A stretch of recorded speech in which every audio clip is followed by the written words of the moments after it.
Hi and welcome to RealClearFetish Talks RealClearPlay, a podcast that dives into kink and sober life and everything in between.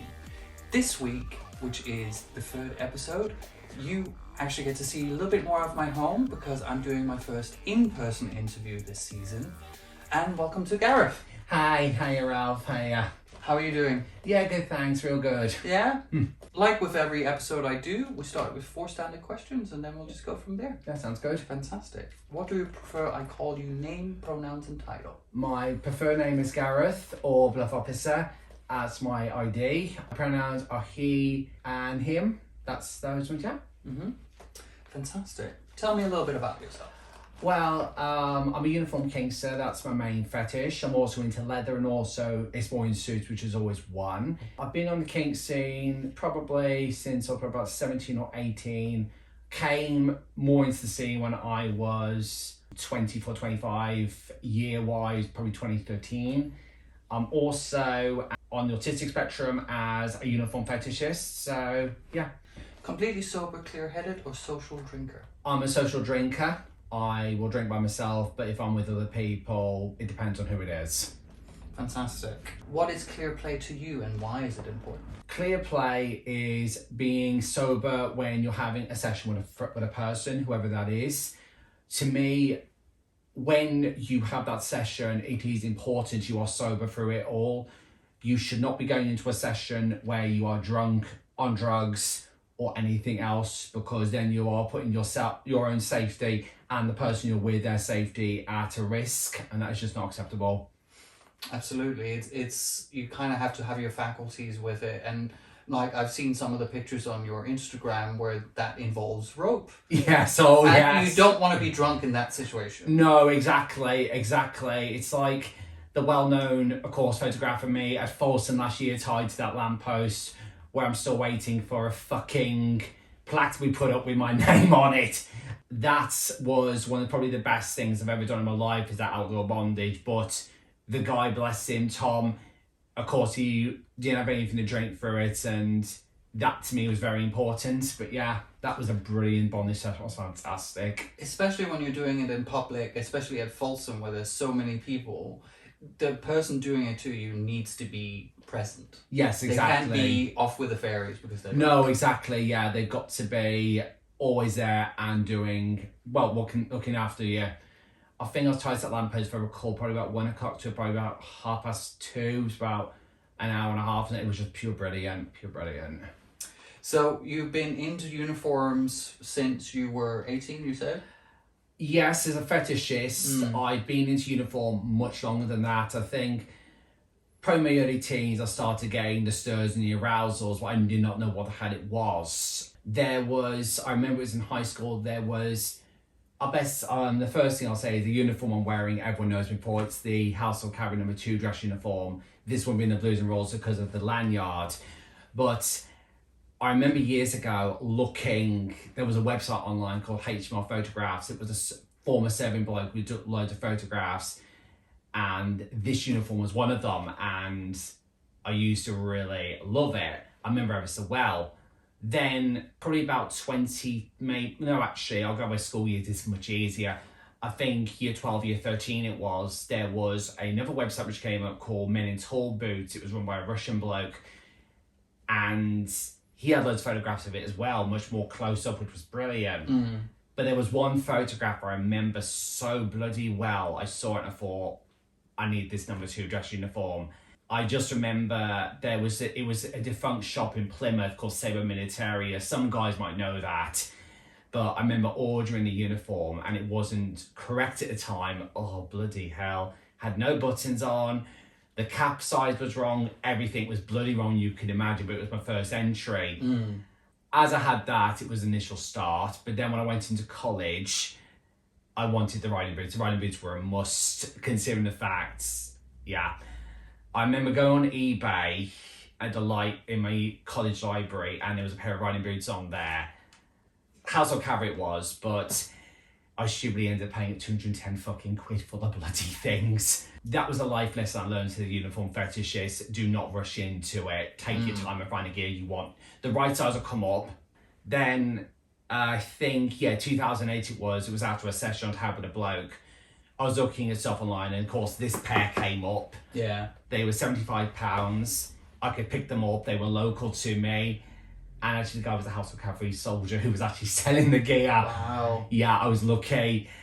I mean, And you also get something that has a bit of history. Yes, this is the thing about these, because I've had these babies, to say, since 2008, and I've only recently had them repaired, but they've served me ever so well, and I bloody love them. But yeah. For anyone listening, can you describe the boots to them? Yes, happily. The boots are either Mayfair or Schneider. I know the House of Cavalry back in the early days, probably about the early 2000s, 2010, they were very particular over the boots I think they wore. But later on, well, nowadays, I don't think they mind as such, but they're Mayfair Schneider riding boots. I think you have got shops of that in London, but they do turn up on eBay from time to time, but they are so beautiful to wear, and I love wearing them. Yeah. Well, because you're into the uniform, I dressed up for it as well. Yes, I welcome that. I've gotten on my California Patrol uniform in leather. Yes. With Dana boots, which was actually, I think these were probably my first purchase of boots that was from new. Yes. And I got a friend to get them for me in the States and bring them back to Denmark. And I've had them for 15, 20 years. Oh, brilliant. Congrats. Wonderful. So, yeah, it's definitely one of my favorite boots. I love Wesco's. But yes. The Dana's is just special. And I just got my second pair, which was a used pair, which I got repaired. So, oh, yeah. And I got them for very good money. So. It's good to see, actually, that the place that does sell Danas is actually still going, because when I did see it, that was a massive shame, considering the fact there are a lot of people like yourself and uniform fetishists who love replicating the American cop uniforms, and to me, you've got to have a pair of Danas. You can't have everything else worn with them. You've got to have Danas. That was one of the my motivations for the California Patrol uniform. Was I have Danas. This will work with it. Yes. I don't really have anything that works particularly well with Danas. But no. This is like. Yeah, it only works with one thing, really. I think that's exactly the way with anything.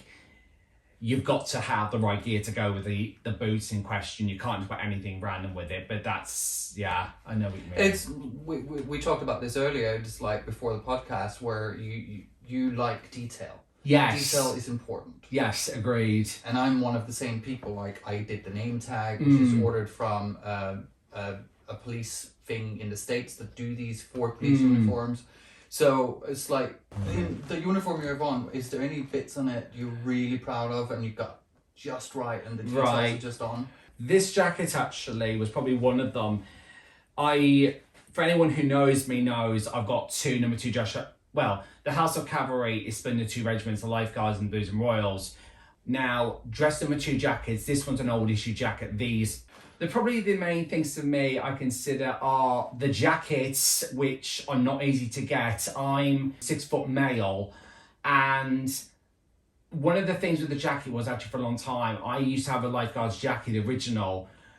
Now, for some reason, I used to think, why does it look right on me? And it was only 2019 when I realised that the army measured their jackets, I think, by the height, the chest and the waist. Yeah. And mine was correct, I think, for the chest and the waist, but not the height. So I had a full-blown freak down and said, right, I need to get a new jacket. Luckily, I found a Coldstream Guards jacket online, an old one, because one of the things as well with these jackets is they don't put House Carry don't put holes in these bits at the top. So luckily, I found the jacket. And bless me mother, she's actually put on one of my personal kink seamstresses. She's wonderful, bless her. I love that. Yeah, I won't try to go much, but bless my mother, her philosophy in the day is as long as she doesn't have to wear the gear, she doesn't care. Bless her. So she happily got the old jacket and this one, and she swapped all the bits over, and I've had that one since. The jacket, to say, is one part. The other bit is the stable belts. Now, stable belts are an absolute sod in the army as well. Blues and Royals wear the part at the front, Lifeguards wear at the side. Okay. But yeah, that's one of their traditions, but I think it's fantastic. But yeah, so for me, if you're going to wear either the Lifeguards or Blues and Royals jacket, you've got to wear it correct. The whole uniform, you've got to wear it correct. And probably the other one, I'd probably say the caps, because again, I love the visors, and they are, I've got 4 of them. I've got Two of the original, I think they're dress caps, which are khaki, and these are just the more formal ones. And the vise looks so beautiful on, but yeah, that's what I'm proud of. It's mainly the caps, the sable belts, and probably the jackets, which I'll say are the highlights. Yeah, it's details on what makes the outfit for sure. I do like when I got this, I got a police baton with the side piece and the cuff holder and stuff like that. I don't have that on now because I wouldn't be able to sit down. This is very tight, by the way. Yes, it is. It's only been worn 3 times. I saw him put it on, people. It was not easy. It's a bit of lube, a bit of a prayer, and then it was on. You've been into this since you were a kid. You have your mum helping you with sorting out the sewing bits on it. I think that's brilliant. Yeah. Just let's go back to when you talked about yourself at the start. You talk about being autistic. Yes. And dealing with being kinky and being autistic and being on the scene. Can you tell me a little bit about that? As an autistic kinkster, I myself have a love-hate relationship with autism. For those who know, on my Instagram, and I can't remember, there was someone else who published it for me. I did an article called Autism Fetish, which basically detailed how I go through my life as an autistic kinkster. But as I said again, autism for me is not an easy thing. I've had a love-hate relationship since I was young, probably more recently in my adult years. Now I realise how much it controls my life. I have a love-hate relationship. It's difficult.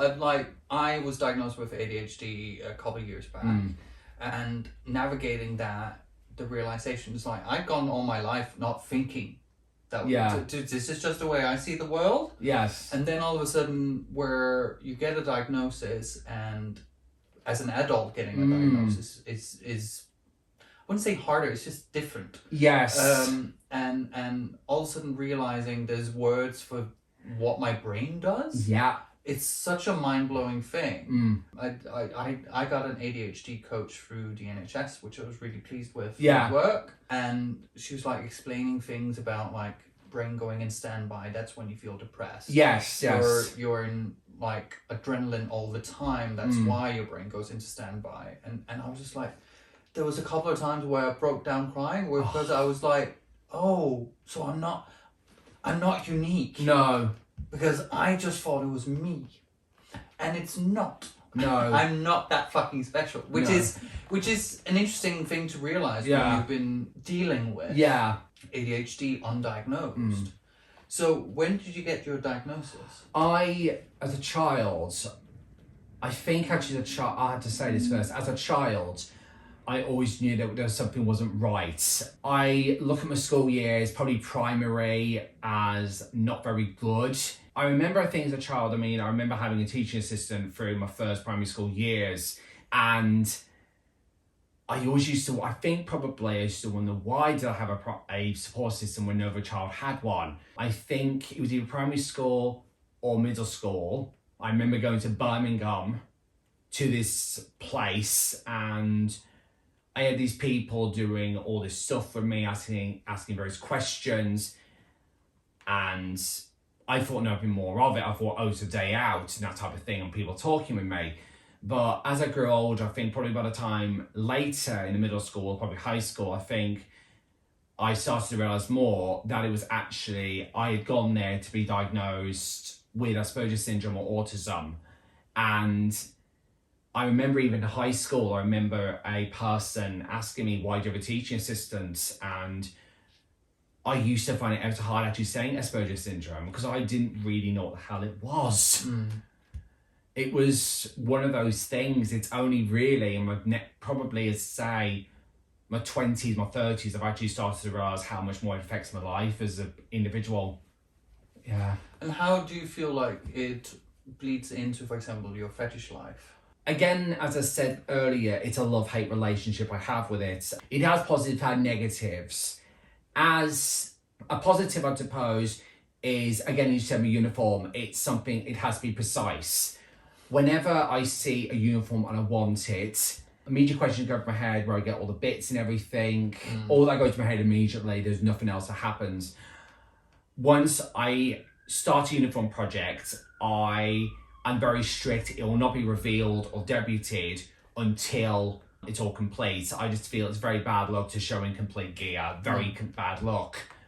And plus as well, considering the fact a lot of the uniform I wear is secondhand, so it has actually been in service, you've got to live up to that reputation. You've got to ensure if you're going to wear it, you've got to reach that standard. You've got to make sure you wear it respectfully, which is not easy as a kinkster, of course. It's not easy, but yeah, I mean, there are uniforms I've got which I've not even shown, which are incomplete. Some of them I've just got the caps. It's mostly just the caps in a suitcase, and I'm waiting to get the gear. So yeah, negative wise, it's again, as I say, autism controls me emotions, me thoughts.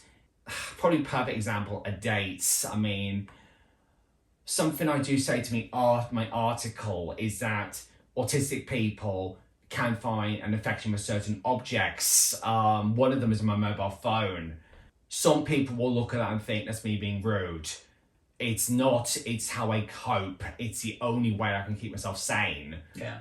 Is if I've got my phone on me, like example, I'm doing Pokemon Go, it's not me being rude, it's just me how I cope. It's my coping mechanism. I'm grateful enough that my Mountie friend Gavin, bless him, hello Gavin. I've met Gavin. He's lovely, lovely guy.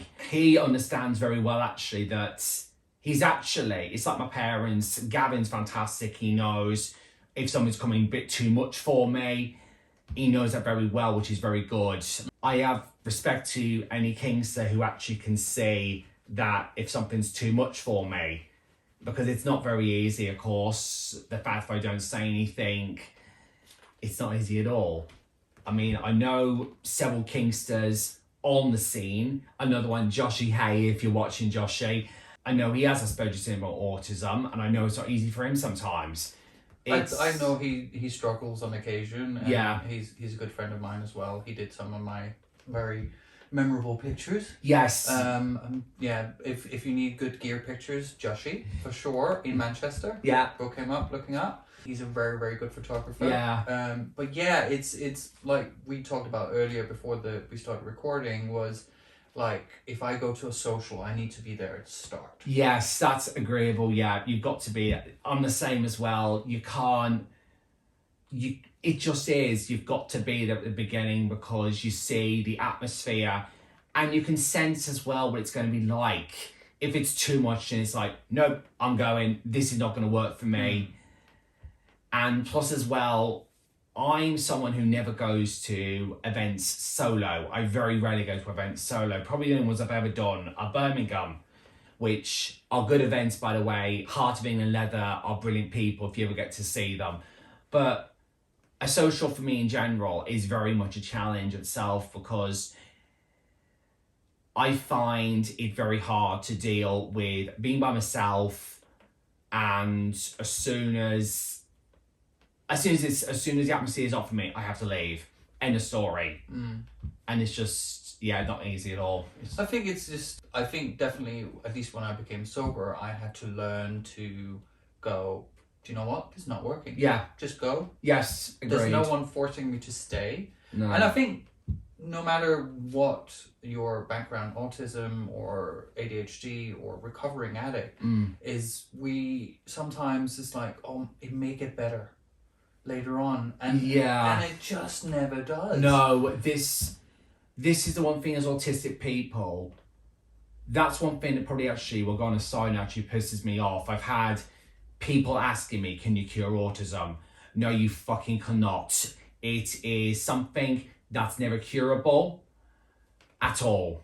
You have to live with it. You've got to accept you've got to live with it. I mean, sometimes in life, I think, how the hell have I done half of what I've done? I mean, I've been to Folsom, I've done events in Manchester, Birmingham, London, and I think it's only because the encouragement of people like yourself, Gavin, my parents, who again have really helped me, have been my rocks for years, that I can do this type of stuff. And that's the thing, if you don't do these things, you're just going to sit at home and just wallow and do nothing.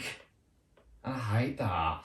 Yeah, it's definitely, like, for example, after COVID, Yeah. It took me a long time to get to a balance where just to get used to be social again. Yes. And almost like on occasion was like, no, not going out. No. Can't deal. It's too much. I think the pandemic has affected me a lot as an autistic person. I think it's affected me terribly. I mean, I remember when I first came back down to London in 2021 and it was such a different atmosphere, but at the same time, I'm glad I threw myself into it because I've been away for so long and I wanted to do stuff and it was just fantastic to come back and experience it. Yeah, I did sessions, I met people, it was brilliant and I felt so good from it. Yeah, it was really good. So what do you do to like day-to-day life besides doing all the uniforms? Day to day is I work in retail. That's not easy at all because again, I think probably people look at me and think I'm a bitch, but then again, yeah, well, we're queens after all, we are going to be bitches. Yeah. One of the things probably I have this thought that goes through my head as a kinkster and someone that lives with autism. People turn around saying that you don't smile. That is one thing that probably annoys me as a general person because I am a happy person. I just, like any autistic person, it's not easy to show emotion. Emotion's a hard thing. Yeah. And obviously as well, we can't read a room sometimes. We can't read what's happening sometimes. It's a challenge. But yeah, as an autistic person, I mean, I've done very well in what I do in retail. Obviously, I'm looking retail I've done for a long time, but I'd like to move on. I mean, when you say retail, is that like in a shop or yeah, are you in a shop? Yeah. How so with autism and doing retail, you have to interact with a lot of people. Yes. But like I know with myself, if I'm doing something where I'm official, yeah, then it's not so bad. Yeah. If I just have to be myself, that's why I fall off the kilter. That's for example, like doing this. Yeah. I'm fine. Yeah. Because it's just I go into professional mode. Yeah. If that makes sense. Yes. Do you do that as well? I think I do. I think I actually just turn into queen bitch. As soon as I go to work, I turn to queen bitch mode. I find at the end of the day in retail, you've got to serve people anyway. But I find it very hard to gauge conversation with people, especially when you don't know them. Even ones I know, I find it hard to engage conversation sometimes. It's like, yep, sure. I just got to get back to what I need to do. It's only recently, again, I've started to realise what direction I want to go more because, I mean, organisation, administration, clerical, I find is my direction. Again, that's thanks to my autism. But yeah, It's like you mentioned the whole smiling thing, and I guess as bluff men, we're not necessarily expected to smile anyway. I get the little bit like if I'm just sitting by myself. Yeah. I'm not diagnosed with autism. No. But I definitely have a sprinkling of it, if you could say. Yes, I think. Unfortunately, the NHS won't give me the diagnosis because it's not severe enough. But I have a sprinkling of it, and I recognise from, like, you say, if you need a little bit of time out, you go on your phone. Yeah. I do that as well. And I have had people come up just like, smile a little bit. Yeah, be a bit more happy. And I was just like, but I'm just very concentrated. I'm just like, I don't really think about it. And generally, I'm quite a smiley person. Yeah. Maybe it's the title queen in me. I just it's like picture, smile. But I recognize some of the stuff you're saying. Yes. Like with doing this interview, I was also, because I talked to Joshi before and so on, and I wanted to make sure you were comfortable doing with these things. Which I appreciate. Because this is your first podcast. Yes, it is. So it's, and anything where you're sitting down and talking about personal stuff, it's awkward. Yes, it is, I agree. And then you put the autism on top. Can be even more awkward.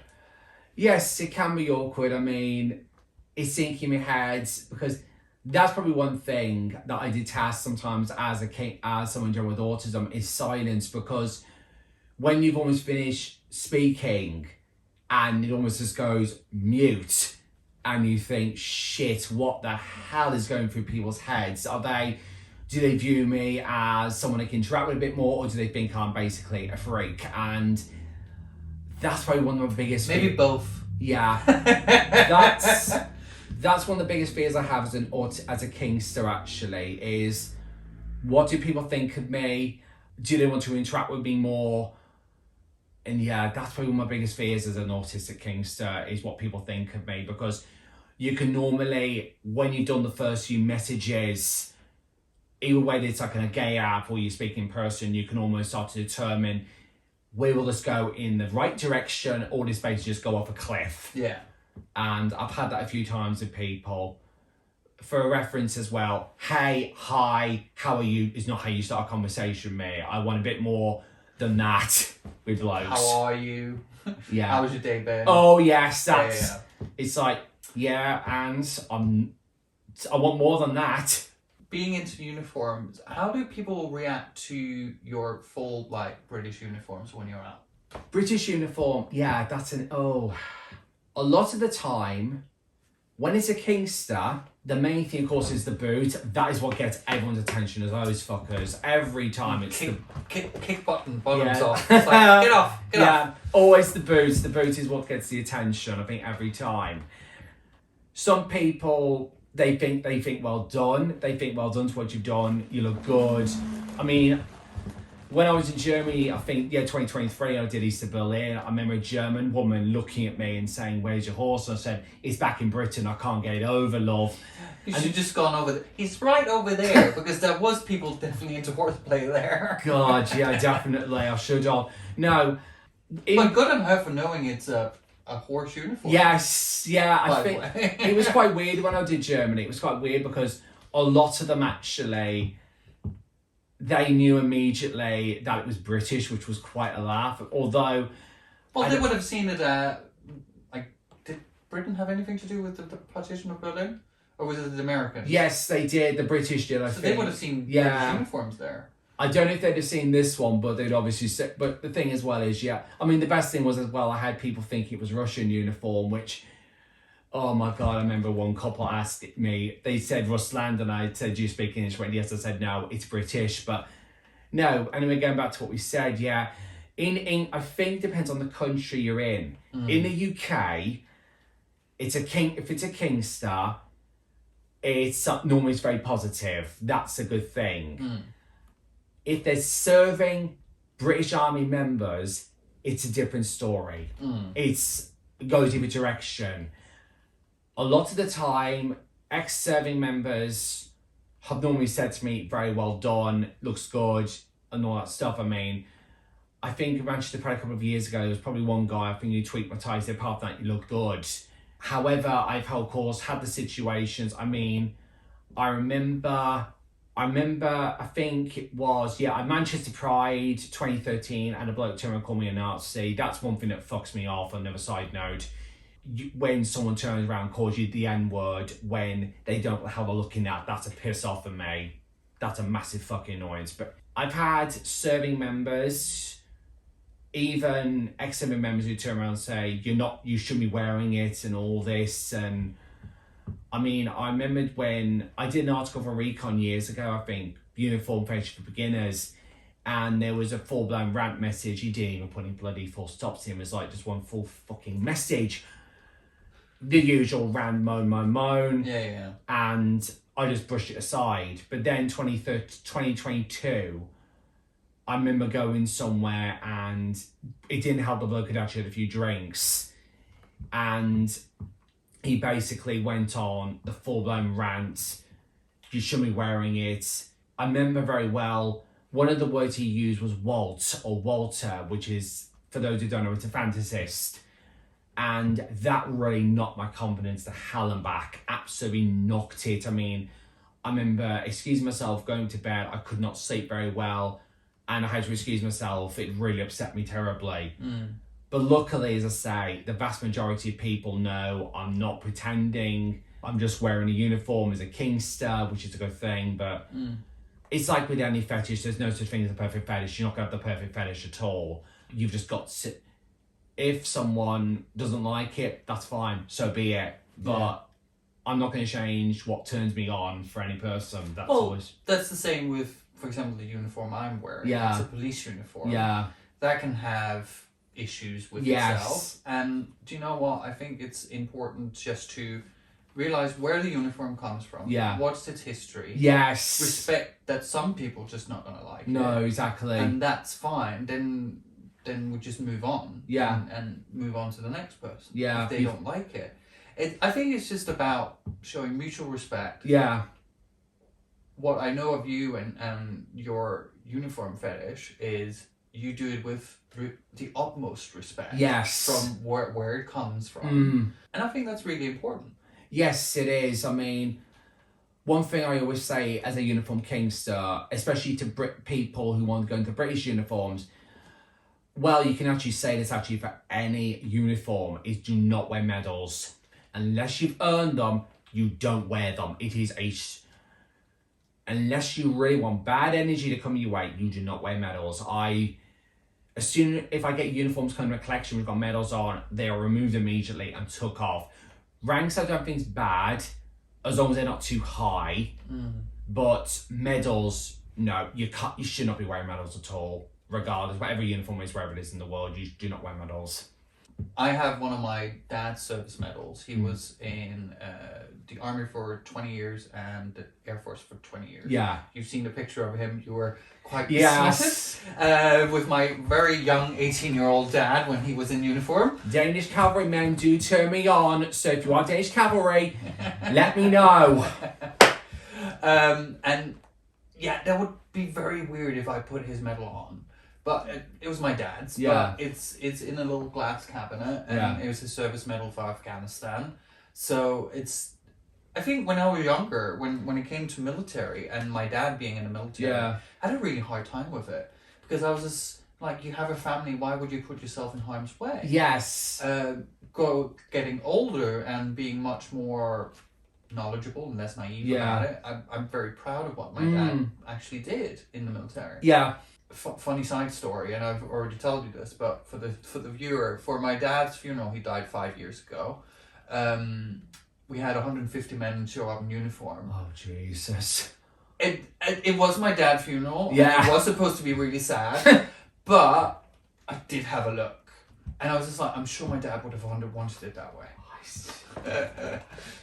Oh, but it's about finding light in darkness, and that was definitely something that helped me that day. Agreed, yes, agreed. Because that was like, it's not just a uniform they'd thrown on, it's a funeral, it's to honor someone. So it was, like you say, the details. Yeah. The details were on point that day. It's knowing as well where to wear it and when not to wear it. That's the other thing as well.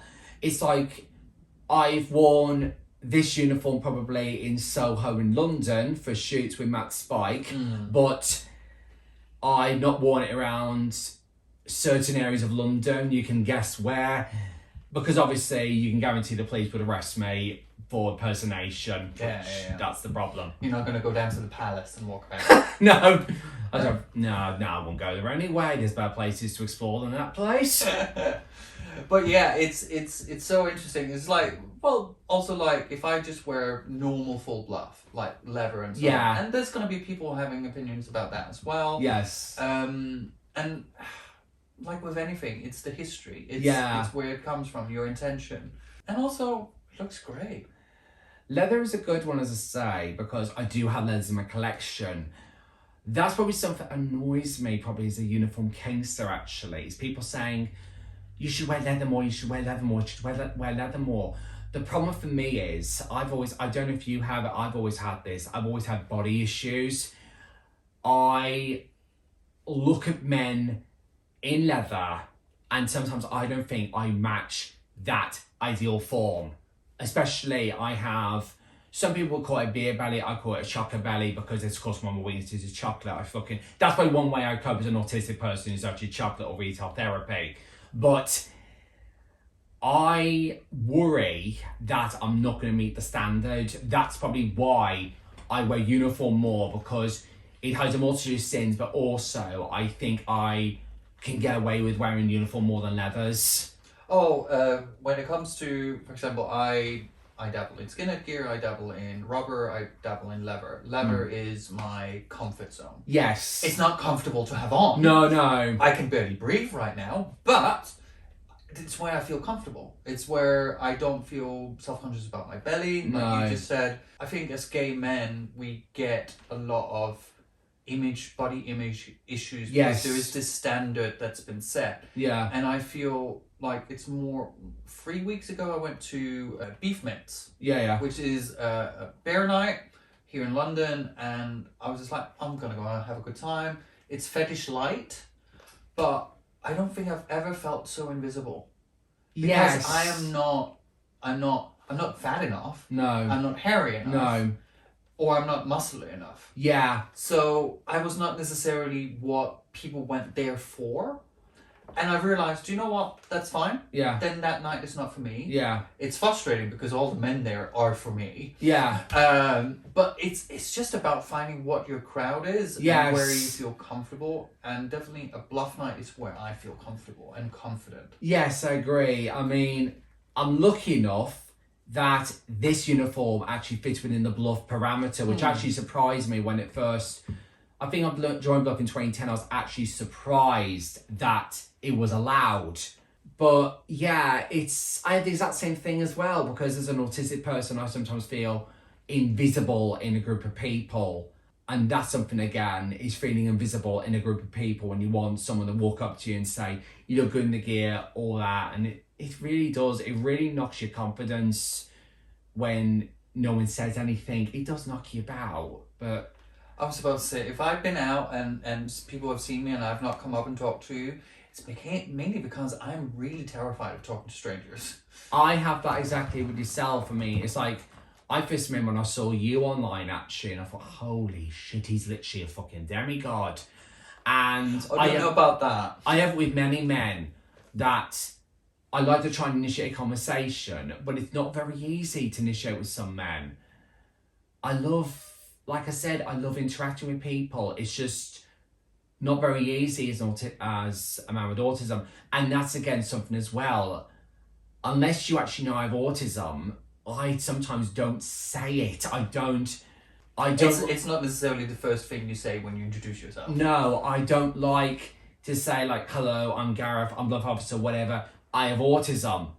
It's only normally said, actually, I think, when I'm either meeting a bloke for a date or having a session, I will actually say to him, I have autism, so you know what you're getting yourself into.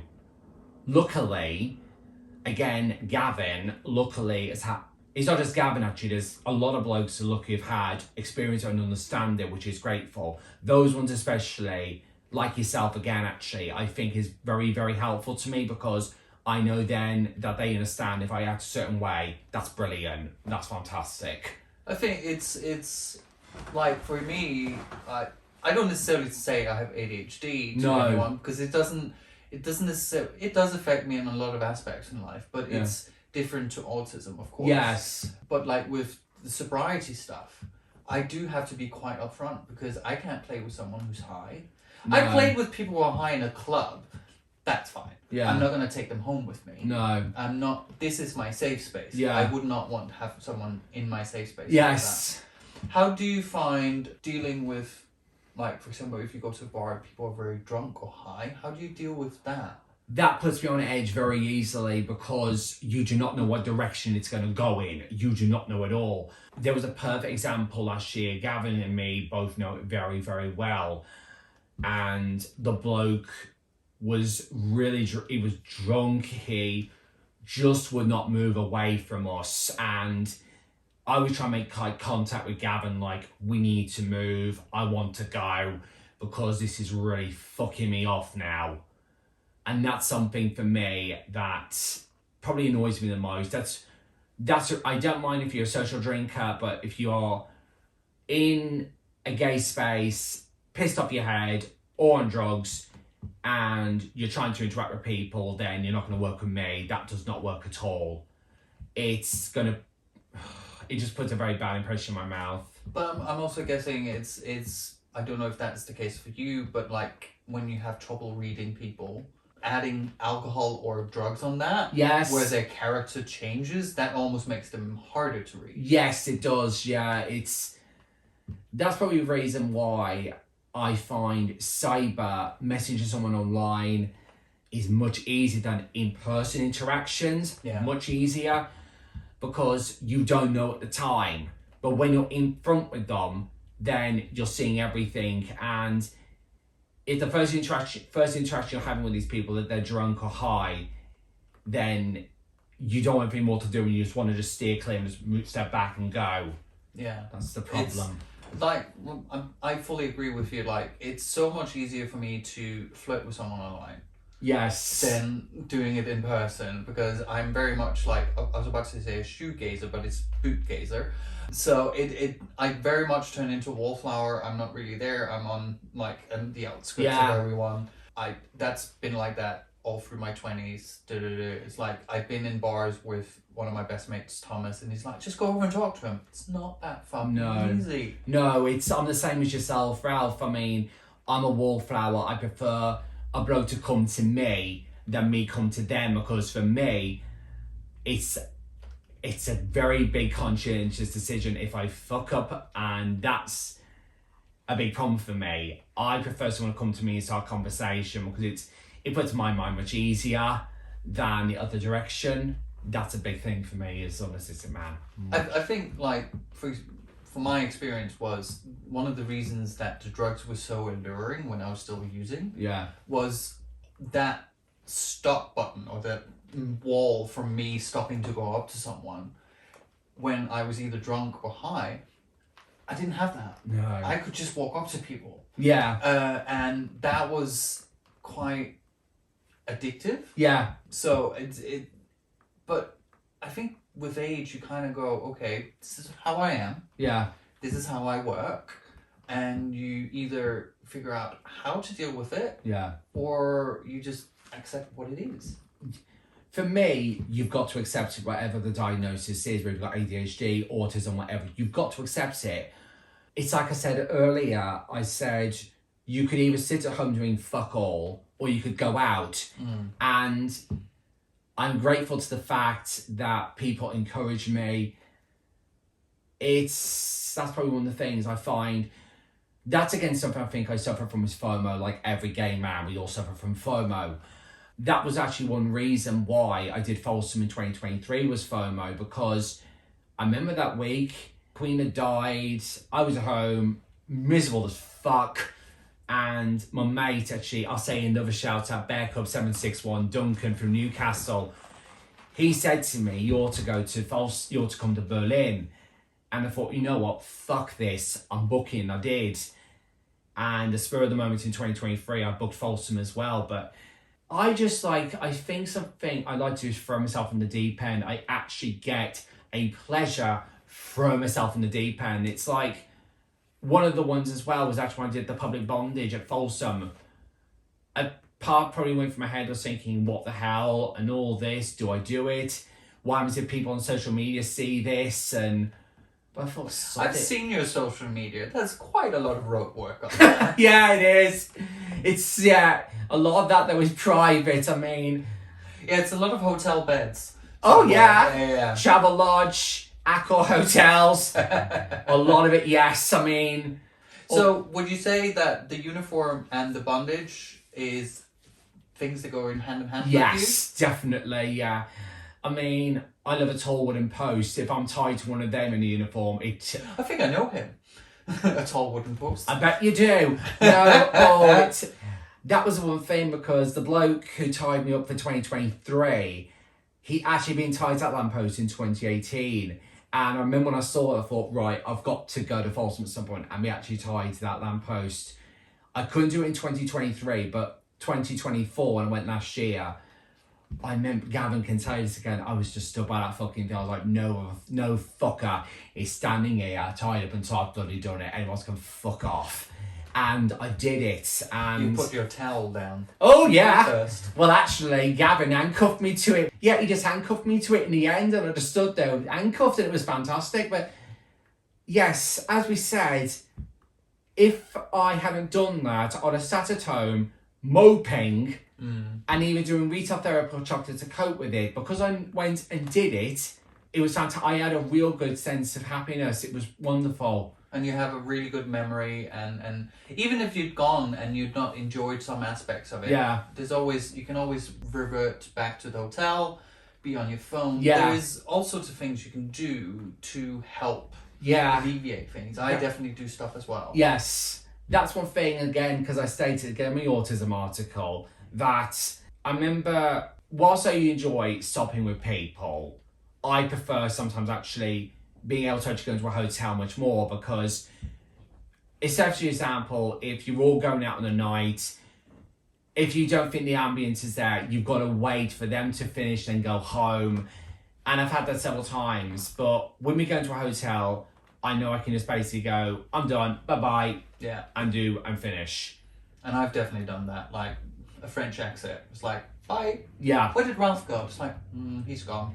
I'm a quiet exiter as well, actually. I mean, I'll say bye to people, but a lot of them know. Normally the people in the vicinity. I don't go around. Oh, I go round. But I just find that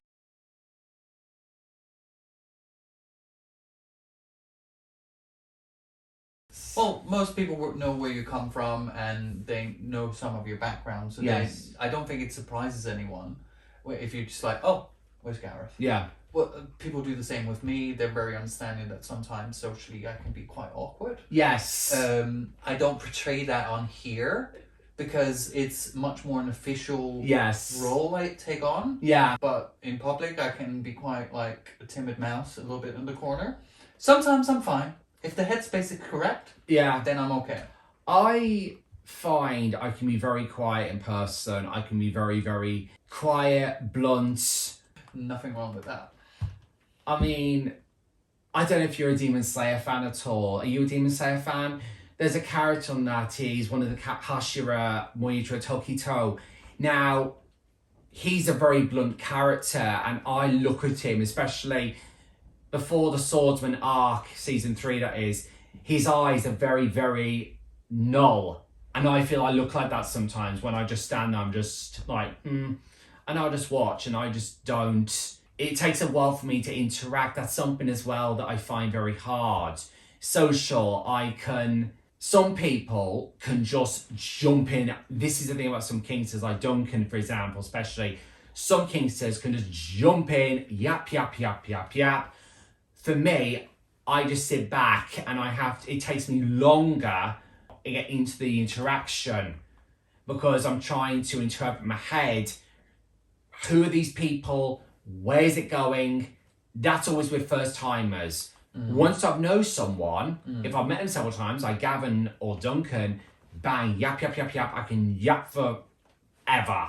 But a first time, no. It's the people you feel safe with and you kind of have a knowledge of who they are. It doesn't have to be like, need to know what their shoe size is, but you just have a little bit of like a ground knowledge of them. I definitely recognize that for myself. Yes. First time I meet someone, I can probably come off a little bit standoffish. Yes, and it's not that I don't like a person. It's just like I'm just sussing them out first before I can kind of like relax. Yeah. If I'm in a group of people I know, I'm fine. Yes. Perfectly fine. Put me in a group where I only know one person. Yes. Not so great. Yep, I agree with that fully. I mean, that's again a reason I think probably cyber is a lot better for me because I feel I have more control over it. And that's probably one thing as a kink that I fucking cannot stand are people who expect you to reply like that. It fucking irritates me to death. I've had it in the past with people, Instagram, Recon, wherever you go, and they expect you to respond like that. And it's like, sorry. You almost want to turn and say, sorry, I've got a life outside of here. I'm not your wank. No. Just reply, I was in the middle of a shit. Jesus. I'm not doing that yet. You never know. I might do it. And they might just come back, ooh. Let's not go down that route, Ralph. Let's not go down that route. We do not want this episode being a certain rating. No. Well, I would say the foul language has been definitely on the radar today, which has been great. Well, I love it. Well, I can happily push up by saying cunt. Now the video can't be monetized, but my videos are not monetized anyway. We're coming to the end of the episode. just to round it off, what is your favourite piece of kit you have? Actually, that's not easy at all, actually, because whilst I want to say the riding boots, I have to actually say it's actually the whole uniform itself. That's again something I can't. With leather, you can get away with being turned on by various bits, but for me, it has to be the whole article. It can't be one bit of one or whatever. It has to be the whole article. That's probably why, again, I find uniforms more turn on for me, because if you're wearing a whole article, it's like, again, Gavin, he has one of the most beautiful Royal Canadian Mount. Yeah, he has one of the most beautiful uniforms you can ever have, which is the Mountie uniform. And whilst the boots turned me on, it was the whole article, literally was like, wow. Yeah. And that's the thing for me. If you'll turn me on more if you're wearing the whole article, not just one bit. And I just love that. Oh my God, if you're wearing a whole article and it looks beautiful, then you're going to get my attention. If you're wearing a Mountie uniform, chip uniform, whether it's leather or mod, original, you're going to get the attention very, very quickly. Yeah, I guess with leather you can kind of like, oh, I'll wear jeans and a waistcoat today. You don't have to put the whole thing on. But I am very much like, if someone shows up in full bluff, like Langless jacket, trousers, boots, it's like, if the details are there, I'm like you, I love a detail. Yeah, that turns me on. That turns me on quite quickly, yeah. Leather does turn me on, but I think for me, uniform is probably the coup de grace. As soon as someone wears that, I'm literally like, I want to be all over you like a rash. And if people have listened or watched and they want to get in contact with you, where can they get a hold of you? Yes, happily. I'm on Instagram under BLUFOfficer, which is bluff and officer. It's one full word. You can also ask Ralph as well. He'll happily give you the direction. I'm also in the recon as well at the moment as BLUFOfficer. Whether I'm there much longer, I don't know. But the primary one is Instagram. That's the primary one for me, is that one.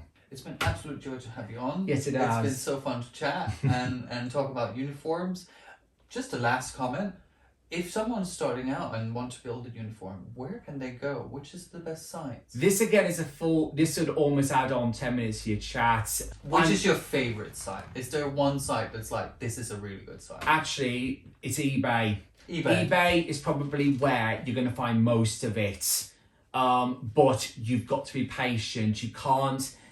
This again is something I state actually in my article, my early uniform fetish article. If you think you're just going to say, right, I want all this, do not expect it to be like that. There is no such thing as that. You've got to be patient. It's like this article. One of the pieces I've got is what they call a great coat, which is absolutely beautiful. Now, I waited a long time for that. I mean, that wasn't easy to find, but it's something as well. You've just got to make you don't want to spend too much. You've got to be sensible. You can't rush in because if you rush in, you're not going to enjoy it. And another suggestion I give is do multiple uniform. Look at multiple articles. Look for multiple gear. Don't focus on one because you're not going to have a good time. If you want a simple one, I'd probably suggest RAF first because that's the cheapest one is RAF. But because I've got RAF as well, but. Well, I might be wearing for that for Autism this year, so you might see me wearing for RAF. On a lamppost somewhere. No, that'd be cavalry if so. It's got to have boots. It's got to have boots. It has to have boots. Yeah, if I'm tied up, it's got to be boots. Although, you never know, I might be tied up in RAF someday, but you've got to really persuade me. I'm sure it doesn't take a lot of persuading. There's a famous saying, which I actually do think is important as well, and that's late Carl Ryder. His mantra, no fear in gear. Just wear the gear. Carl Ryder was a fantastic man, but yeah, no fear in gear is what I suggest. No fear in gear. Fantastic. Just do it.